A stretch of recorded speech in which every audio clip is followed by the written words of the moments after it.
Hey, good morning, friends. It's Joe. Welcome to my scripture reflection for Wednesday, April the 3rd. Hope you're doing well on this middle of the week day. It's still raining here in the Northeast, but that's the way it goes. Can't turn it off. Just have to accept it as it is.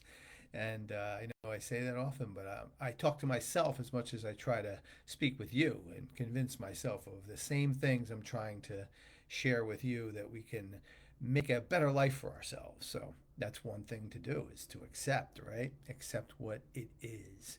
So, in that and with that, I will ask you now to quiet your minds and hearts as we prepare to hear today's gospel, which is from St. Luke, chapter 24, verses 13 to 35. That very day, the first day of the week, two of Jesus' disciples were going to a village 7 miles from Jerusalem called Emmaus, and they were conversing about all the things that had occurred. And it happened that while they were conversing and debating, Jesus himself drew near and walked with them, but their eyes were prevented from recognizing him. He asked them, "What are you discussing as you walk along?" They stopped, looking downcast. One of them, named Cleopas, said to him in reply, "Are you the only visitor in Jerusalem who does not know of the things that have taken place there in these days?"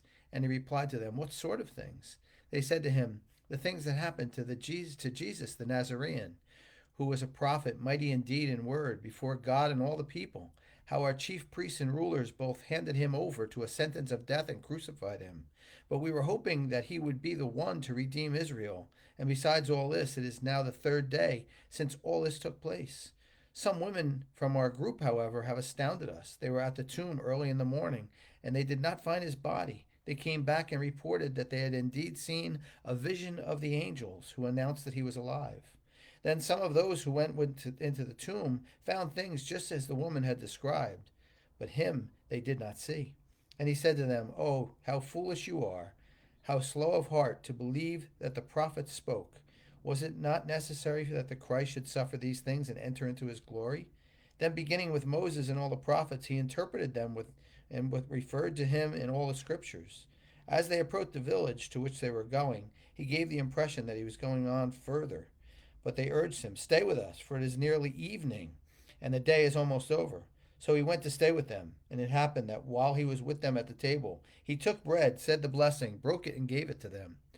With that, their eyes were opened, and they recognized him, but he vanished from their sight.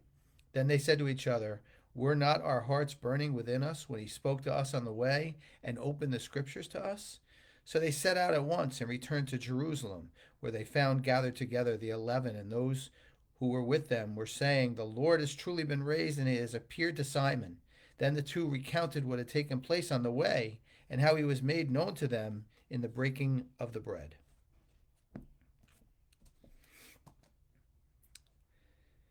So the road to Emmaus takes place, and several just ordinary people like you and I are walking along, and Jesus encounters them. And along the way, they recognize Jesus, finally. But it took a while, didn't it? But then they went back and they recounted what had taken place. They referred back to events that had taken place on this road. Well, my friends, the road to Emmaus is like the road of life for each and every one of us. But if we break it down to a road, an actual road between here and a place that we are familiar with, we would all walk the same road, but we would see different things, wouldn't we? I would come back and say, "Oh, I saw that beautiful older dog down on the corner. Oh, I saw that really nice house with the nice landscaping and how nice it looked." And you might say, "Oh, I really recognize that beautiful tree, that cherry blossom tree, how nice it was. Oh, and that school along the way. What a nice school it seems to be." So we would recognize different things because we all walk a different life. However, in that walk of Emmaus and in that walk of life, we see Jesus along the way, don't we? And we see him in the things that are observant to us, the things that are stick out to us, just like the differences that we might have along the way of a road, we would see Jesus in different places. But chances are they're going to be places that make our heart sing, and in times they're going to be places that make our heart sad. But Jesus will appear. And the question is what do we do similar to the two that walked the road to Emmaus? Do we embrace him in those places? Do we form a relationship in those places of life? Or do we discount it or just kind of take it for what it is?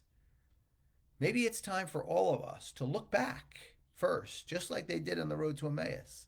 Look back and say, where was he in my life? What could I have done better? And then give me the wisdom to see him more clear as I continue this walk. For that will lead all of us to a deeper place of peace.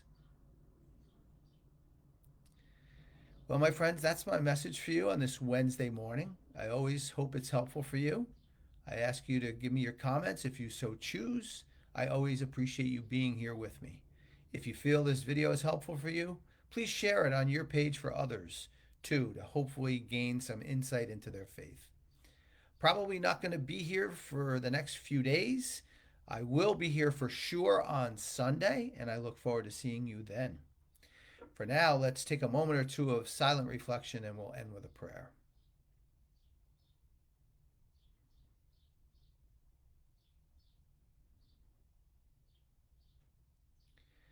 Most loving God, give us the grace in our hearts when our hearts are singing, when our hearts are sad, those times when we recognize your presence along the road of our life. Give us the deeper faith to embrace you during those times and form a deeper relationship. And give us the wisdom going forward that we may recognize you more clear, see you in our life, and do things that will call us to a deeper sense of peace and compassion. My friends, I wish you all a wonderful Wednesday, and I'll see you back here soon. Take care.